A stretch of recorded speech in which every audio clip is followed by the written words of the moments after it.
Salmo 68, verso 1 em diante. Levanta-se Deus, dispersam-se os seus inimigos. De sua presença fogem os que o aborrecem. Como se dissipa a fumaça, assim tu os dispersas, como se derrete a cera ante o fogo. Assim a presença de Deus perecem os iníquos.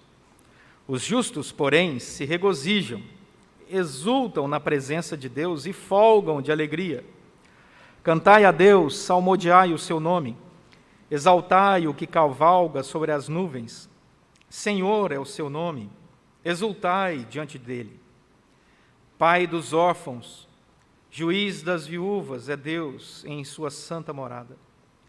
Deus faz que o solitário more em família, tira os cativos para a prosperidade. Só os rebeldes habitam em terra estéril.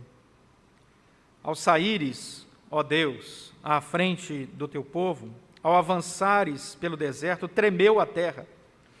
Também os céus gotejaram a presença de Deus, o próprio Sinai se abalou na presença de Deus, do Deus de Israel.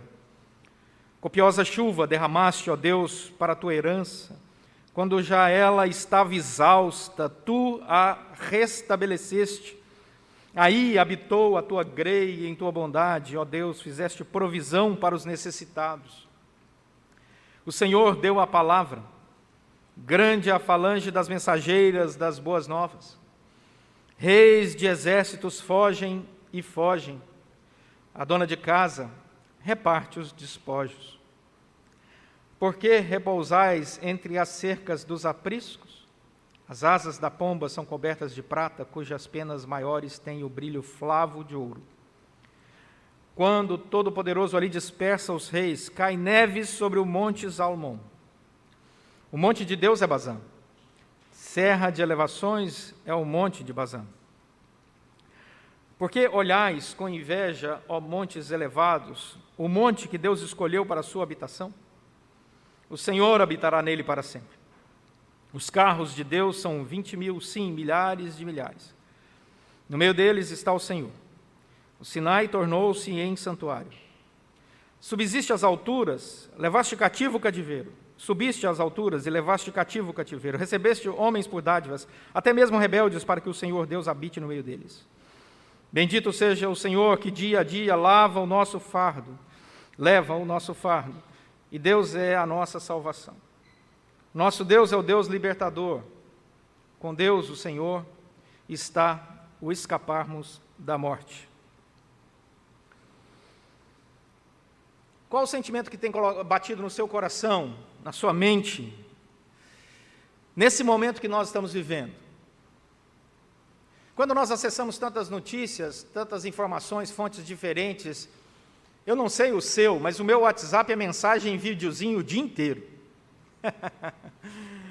Esses dias eu fui limpar um grupo de WhatsApp, tinha 15.740 mensagens e vídeos e links e docs.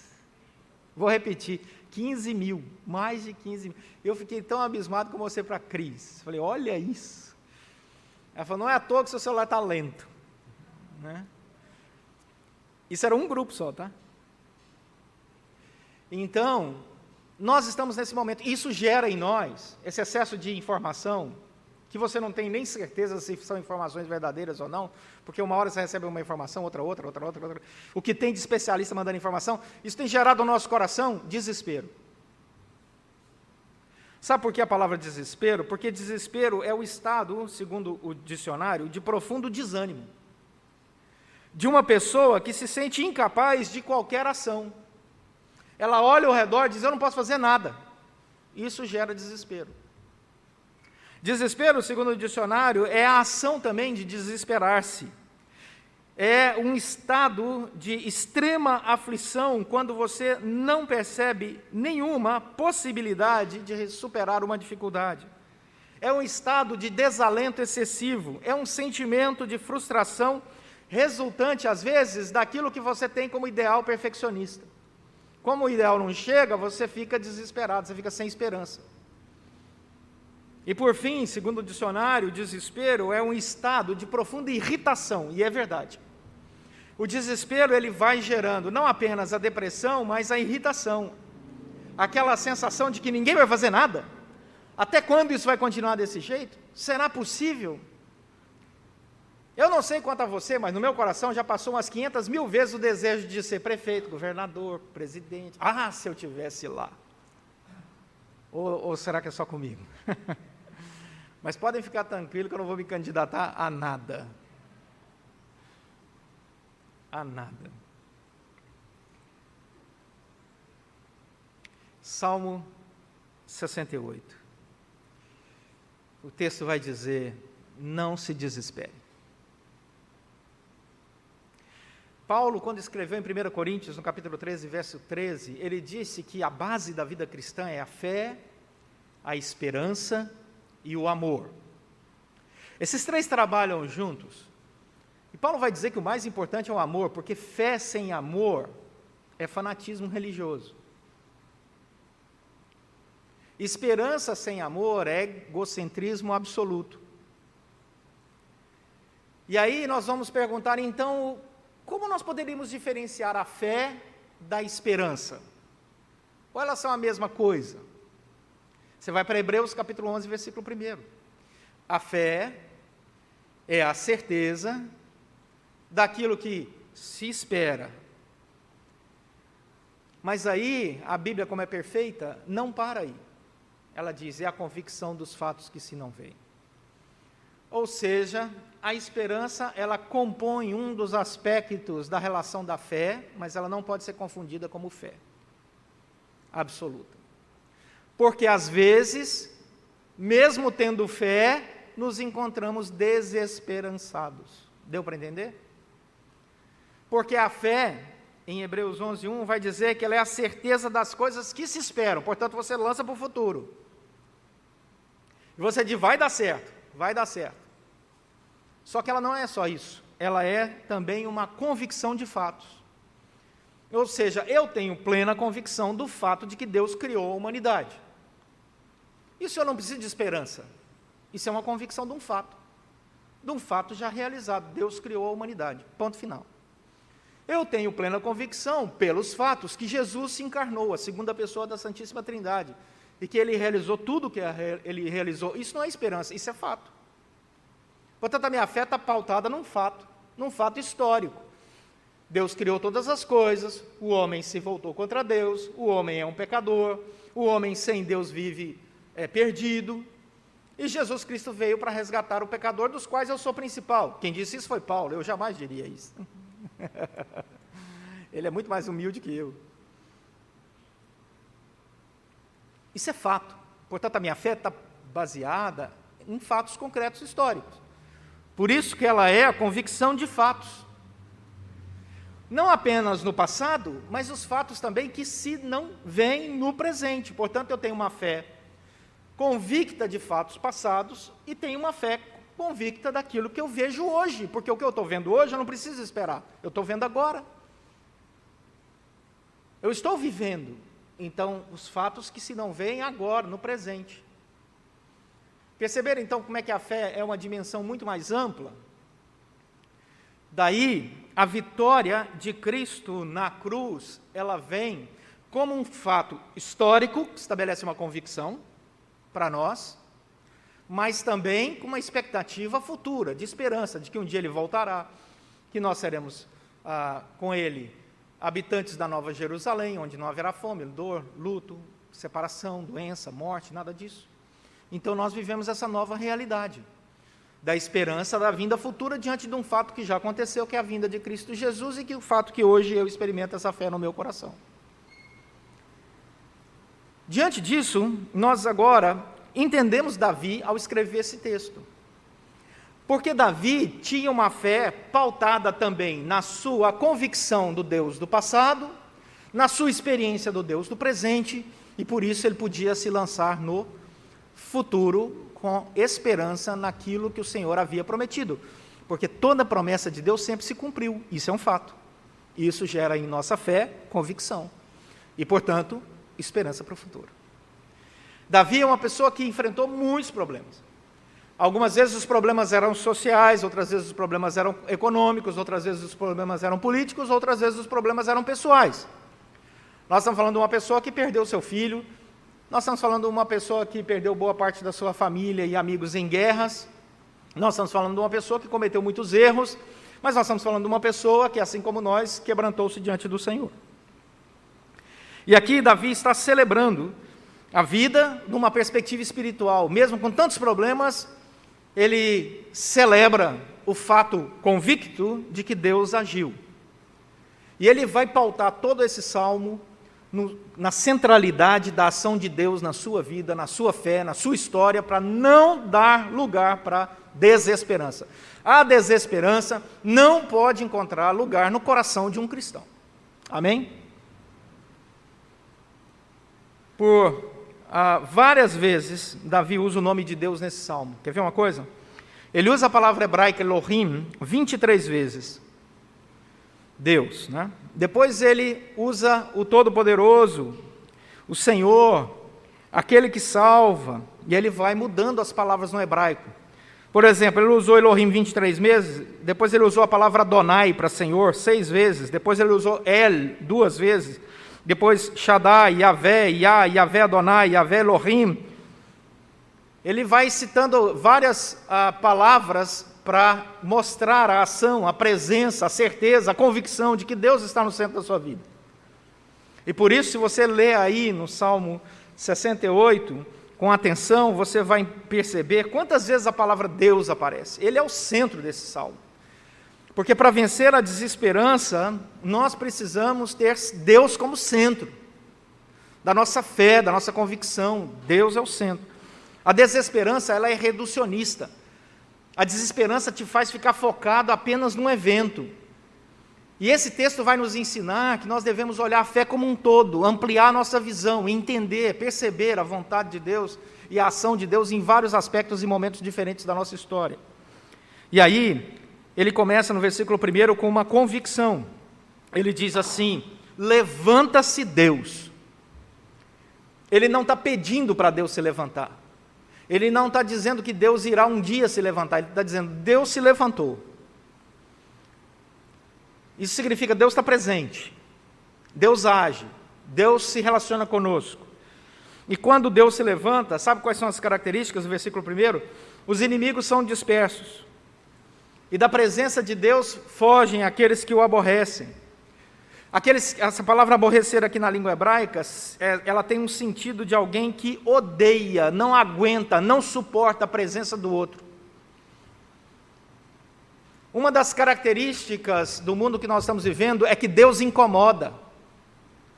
Deus incomoda. Falar Jesus Cristo incomoda. Se você chegar num lugar e falar Jesus Cristo, Deus, começar a falar do Evangelho, incomoda as pessoas, porque o mundo, ele jaz no maligno. E o mundo odeia Jesus, e foi Jesus quem disse isso. Se o mundo me odiou a mim, vocês esperam qual tipo de relação do mundo com vocês? Jesus é que falou isso. O mundo não suporta, então não há amizade entre o cristão e o mundo. A proposta do mundo, perceba, as pessoas que estão no mundo precisam ouvir o Evangelho, ser amadas por nós precisamos levar o Evangelho para elas, abraçá-las, mas a filosofia do mundo, a mente, aqueles valores do mundo atual, eles estão postos contra o nosso Senhor. E aí Davi vai dizer isso, versículo 2. Como se dissipa a fumaça, assim tu os dispersas. Como se derrete a cera ante o fogo, assim a presença de Deus perecem os iníquos. Perceba, Deus vai dizer assim, que quando o Senhor manifesta a sua presença, o mundo, todas as forças espirituais do mal, se dissipam como fumaça, derrete como cera no fogo. Ou seja, como diz a Bíblia, a quem me comparareis? Quem é meu igual? Se Deus é por nós, quem será contra nós? Onde é que nós... Peraí, sobre o que nós estamos falando? Vocês estão com medo de quê? Quando o Senhor se levanta, tudo que é contra Ele se dissipa, acaba, derrete, vira fumaça. Davi diz, essa é a nossa fé, esse é o nosso Deus, Ele intervém na nossa história. Versículo 3. Os justos, então, se regozijam, e eles exultam na presença de Deus, e Ele dá muda de foco.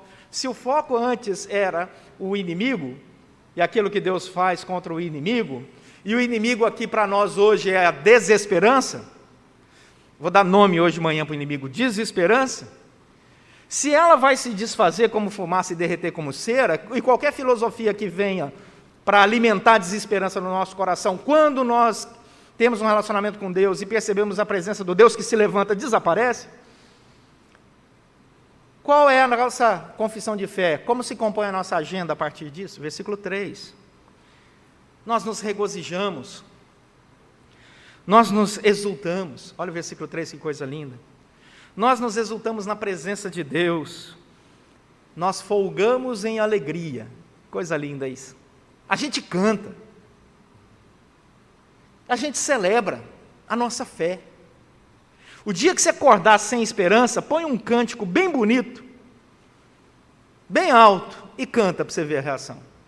Ajoelha, ora, lê um texto da palavra, você vai me dar 10 minutinhos para você. Agora, se você acorda com desesperança, vai lá no jornal, liga lá 24 horas, morreu 500, aí você abre o WhatsApp vídeo, e não sei o que, e tal, e só notícia ruim, né? Porque o WhatsApp, na maioria dos 98% dos vídeos, é notícia ruim. E tal, aí você entra na lista, né?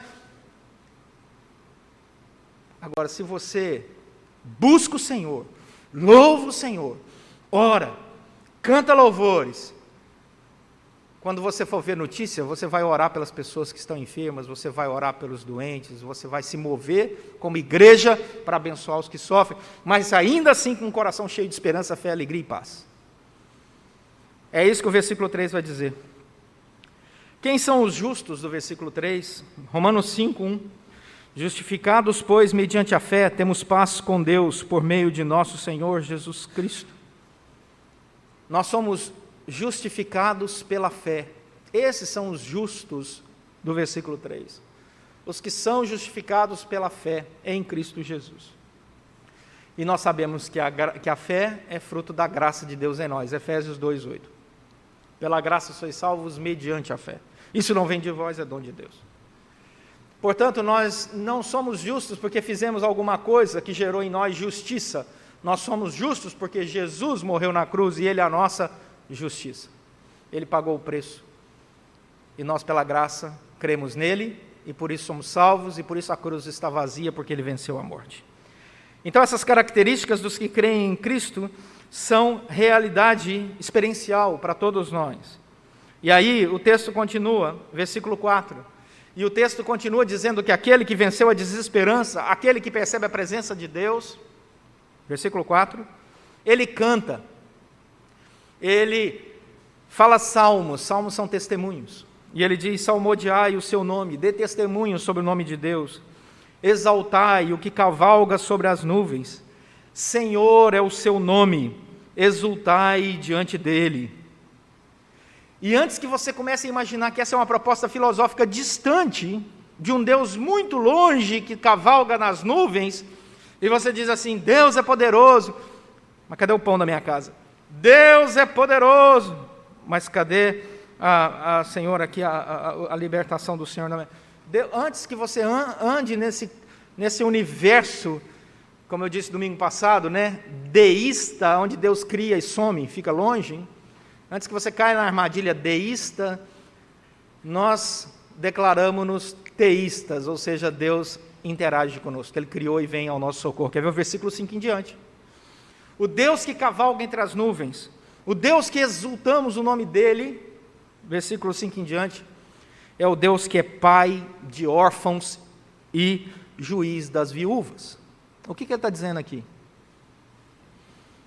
Ele está dizendo que Deus vem socorrer o que sofre nessa terra. Ele não é um Deus só transcendente, não. Ele é Deus imanente. Ele está caminhando conosco. E aí o Salmo vai dizer, a partir do verso 5, que esse Deus é o Deus que faz com que o solitário more em família. Versículo 6.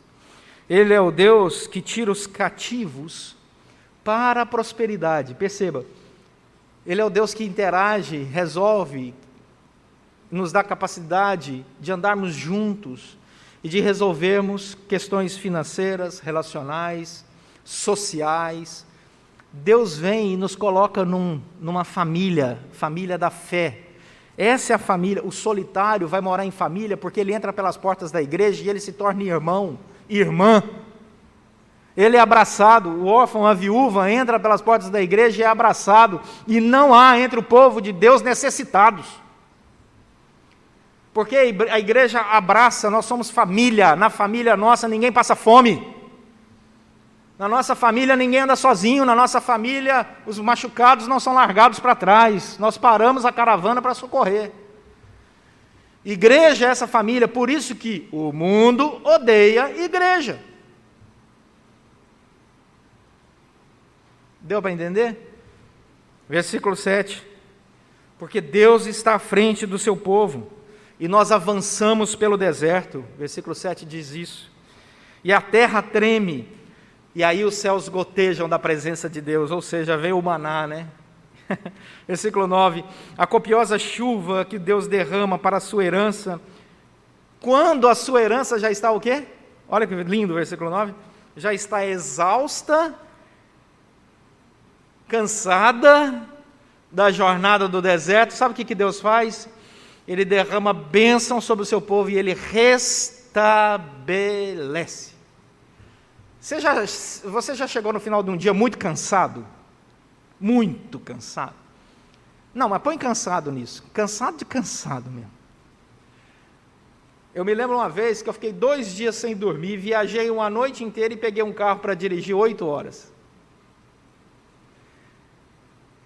Vou repetir, que às vezes você não entendeu, que eu falei muito rápido, porque eu tenho a mania de falar rápido, né? Eu falo devagar. Né? Fiquei 2 noites sem dormir, viajei uma noite inteira, né, num avião, peguei um carro, dirigi quase 8 horas para chegar onde eu tinha que chegar. Quando eu cheguei no lugar que eu tinha que chegar, sozinho, eu entrei no hotel, estou falando para vocês e lembrando da cena, entrei no hotel, sentei na cama e dormi sentado, eu nem deitei na cama.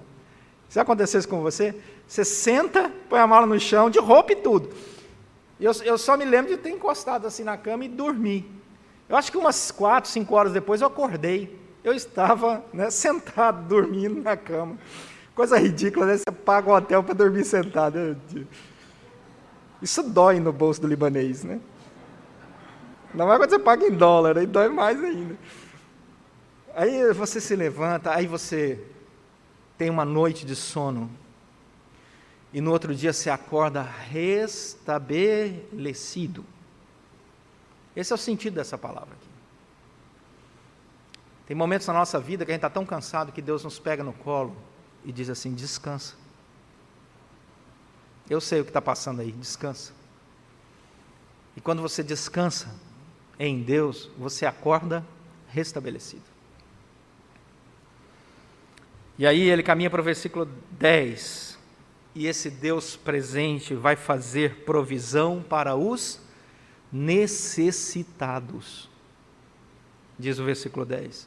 Por causa da bondade de Deus, Ele faz a provisão para os necessitados.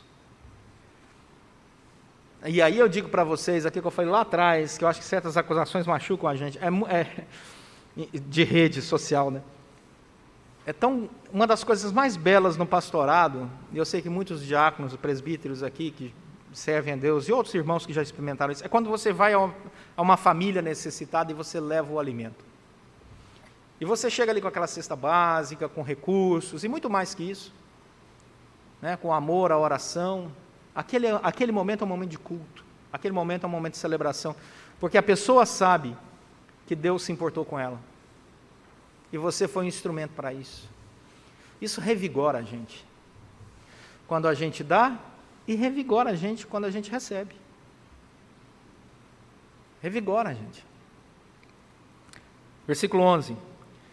Nós devemos reconhecer o poder da ação de Deus, mesmo quando nós terminamos a guerra. O versículo 11 é um versículo bem interessante teologicamente, porque ele diz assim: o Senhor deu a palavra, grande é a falange das mensageiras das boas novas. Tem texto que a gente passa sem prestar atenção, esse se corre o risco desse versículo. Que história é essa? Então as mulheres são as mensageiras das boas novas? Sim.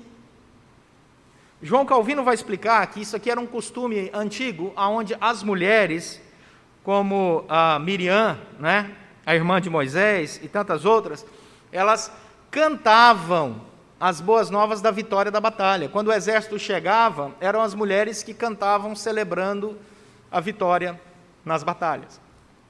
Lembra de Davi e Saul? Quando eles entravam na cidade, as mulheres é que cantavam, né?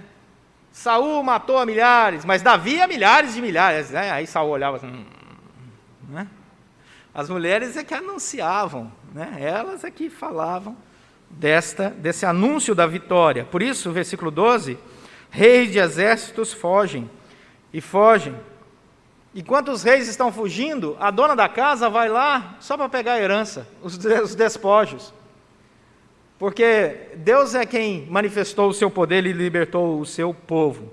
E aí, do versículo 12, 13 em diante, até o versículo 17, nós temos toda essa manifestação do poder de Deus dando vitória ao povo no meio da batalha. E aí, ele caminha para o final, versículo 18, e aponta para a cruz. E aí que a coisa fica interessante, porque é um versículo profético. Versículo 18 é profético porque ele diz assim: subiste às alturas e levaste cativo o cativeiro, recebeste homens por dádivas, até mesmo rebeldes, para que o Senhor Deus habite no meio deles. Subiste às alturas e levaste cativo o cativeiro. Paulo vai usar este versículo em Efésios capítulo 4. Quando você vai lá para Efésios, quer ver? Vamos para Efésios capítulo 4. Versículo 7 em diante, Paulo pega este versículo e aplica à cruz. Jesus foi quem subiu aos céus depois da cruz, depois da sua ressurreição, levando a vitória, não é? E aí Paulo explica sobre isso. Vou ler Paulo, melhor do que ficar tentando explicar Paulo e ler Paulo, né? Aqui nesse momento. Efésios 4, 7. E a graça foi concedida a cada um de nós, segundo a proporção do dom de Cristo, por isso diz... Olha só, aí ele vai lá e pega esse versículo nosso. Quando ele subiu às alturas, levou cativo o cativeiro e concedeu dons aos homens. Ora, o que quer dizer subiu, senão que também havia descido até as regiões inferiores da terra? Está falando sobre a morte de Jesus. Aquele que desceu é também o mesmo que subiu acima de todos os céus, para encher todas as coisas. E aí o que aconteceu? Ele mesmo concedeu uns para apóstolos, outros para profetas, outros para evangelistas, outros para pastores e mestres, com vistas ao aperfeiçoamento dos santos, para o desempenho do seu serviço, para a edificação do corpo de Cristo. O que é o corpo de Cristo? Onde você tem apóstolo, onde você tem profeta, onde você tem pastor, onde você tem evangelista. Que lugar que se chama isso, gente? Igreja. Percebe? Toda a obra de Cristo Jesus foi para nos trazer à casa de Deus, como povo de Deus, como família de Deus. Aonde? O solitário vive em família, o que está passando necessidade é socorrido, o que está desamparado é acolhido. Toda a projeção da ação de Deus é para que vivamos em família, na família da fé, na casa do Senhor, adorando o nosso Supremo Pastor, servindo a Ele. Então aqui o Salmo aponta para a obra de Cristo Jesus, e Efésios vai dizer isso, e ele diz mais. Ele diz que o cativo, agora livre, o cativeiro, né, foi rompido, e nós fomos inseridos na família da fé, abençoados, agraciados com dons. O maior deles, a fé, porque a fé é dom. Qual é a coisa prática no nosso dia a dia, agora no campo espiritual? Já percebemos o campo social. Campo espiritual, Colossenses capítulo 2. É só andar um pouquinho para frente aí, depois de Efésios, Filipenses, depois de Filipenses, Colossenses. Colossenses 2, 2 em diante.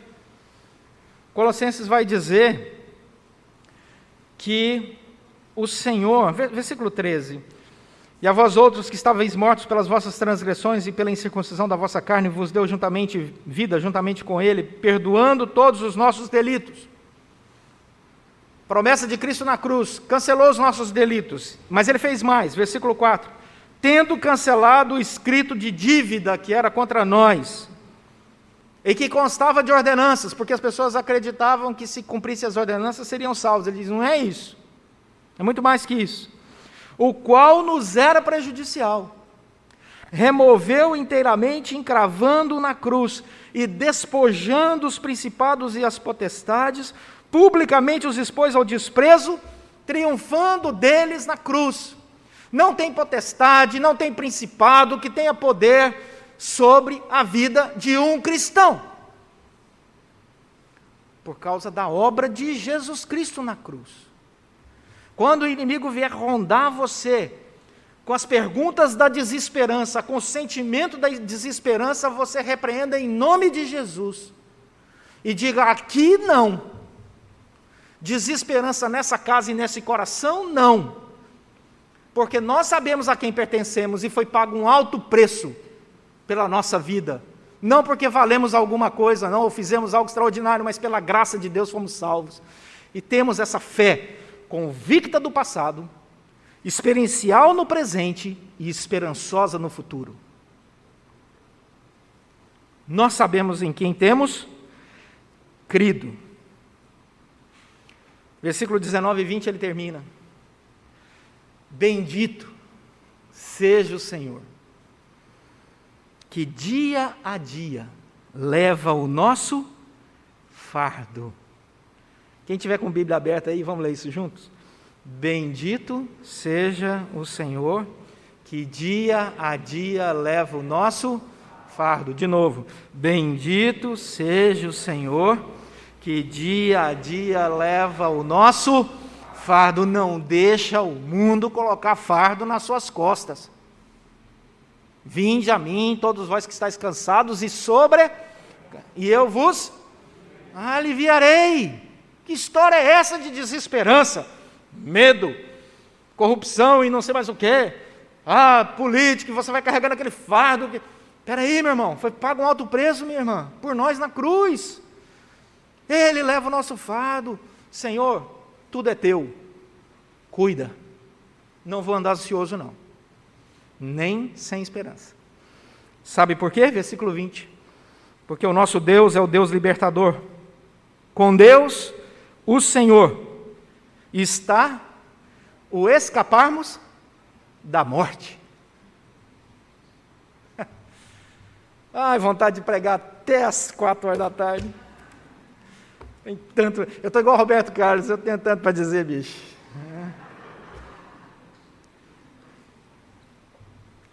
É muito rico, meus irmãos. É muito rico.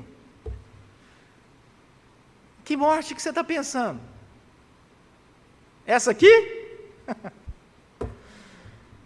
Isso aqui é um fechar de olhos.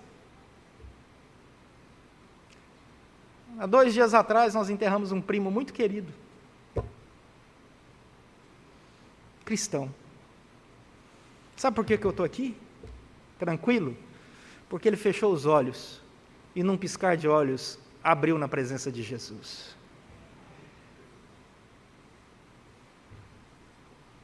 Portanto, não temeremos, ainda que os montes se abalem. Com o nosso Deus está até o escaparmos da morte eterna.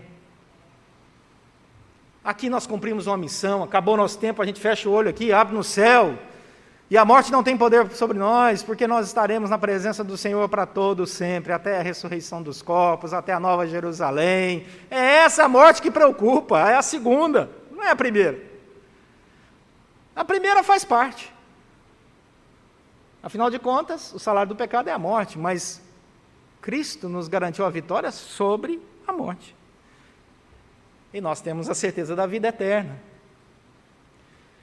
Por isso, disse o salmista, levanta-se Deus. Contra a desesperança, a vitória de Cristo na cruz. Deus é o nosso Senhor. Ele carrega o nosso fardo dia a dia. E nos faz até escapar da morte eterna. Que Deus nos abençoe. Vamos orar. Senhor nosso Deus e Pai, olha para os nossos corações e tira o nosso pé das armadilhas do desespero. Que possamos olhar para a cruz, firmados e com alegria, certos de que o Senhor é poderoso para fazer infinitamente mais do que pedimos ou pensamos. Oramos agradecidos porque o Senhor tem nos sustentado no meio dessa guerra. O Senhor tem amparado o seu povo. E o Senhor tem enchido o nosso coração dessa fé verdadeira. Por isso, louvamos o teu nome. Sustenta-nos, ó Deus, nessa caminhada, com o coração sempre firme em ti, uma fé vitoriosa para a glória do teu próprio nome. Oramos agradecidos em nome de Jesus Cristo, nosso Senhor e Salvador. Amém.